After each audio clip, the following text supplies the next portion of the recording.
Here's a tip for not getting burned out during the weight cutting process of wrestling. Understand that when you start to pull down in October, maybe October 7th or 10th, and you're trying to certify, you have 4.5 months into the weigh-ins of the state tournament. That's 1/3 of a year. And if you're a high school athlete or maybe even a younger college athlete, you still have some growing to do. So you wonder why making weight at the end of the year is difficult, even though you get that measly 2 pounds allowance. Most states do anyway. I would recommend certifying as low as you can, going up a weight class, and just, sort of plan on staying there and play it by ear. Then at the end of the year, if pulling down makes sense and you can do it and that puts you in a better position to win, go down. If it doesn't, then you can stay up and you've been there already anyway. I know that when you're cutting weight, the sport is with you 24/7. You can't get away from it. You cannot. I remember in college we were leaving and the Oklahoma State basketball team, we kind of like shared a laundry service with them, and we're putting our stuff in our lockers for the for the service. And these guys have like foot-long Subway sandwiches and a liter bottle of soda. I guess they drink soda back then. I don't know if they might still do it, but back in the 90s, they just didn't worry about it, I guess.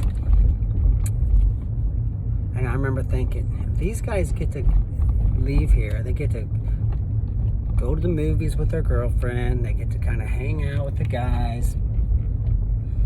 We do too, but we can't sip a drink of water. I gotta weigh in day after tomorrow, right? I can't eat anything, at least not much, right?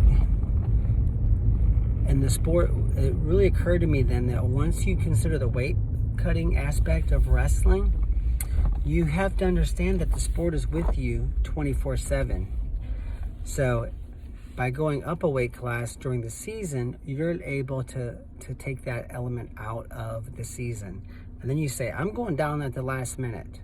And once I start getting a 1 pound or 2 pounds weight allowance, and if I still haven't grown that much and it's an option for me, then I'm going to go down. And you can really it's miserable holding weight for 4.5 months. But if you can take 2.5 months out of that equation, even more, maybe you can go down right after, Christmas. You go down January 10th. You got 1 month and 10 days. You have 5 or 6 weeks to hold the weight down. So you've taken a lot of the misery out of the season by just going up and staying up there. And you might have to stay up anyway if you grow. But if not, what happens is some of you guys are like, well, I'm going to be way better down there. Well, yeah, you will probably in the beginning of season. But will you be way better cutting down when you're trying, at the most critical time of season, which is the end of the season? Probably not. Because what happens is you're going to shrink also. So let's say you're wrestling 145 and you cut down, you held that weight all year, you're going to look like a 135 pounder, all scrawny out there wrestling 45 pounders.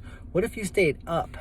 Now you're going to be at 145 at the district tournament. You're going to look like a 155 pounder out there wrestling 145. So physically you're going to be bigger and you're going to recover better. There's less chance of injury. During season, you're smiling, you're happy, you get to eat and drink, at least some. I mean, obviously you're still pulling a little bit probably, but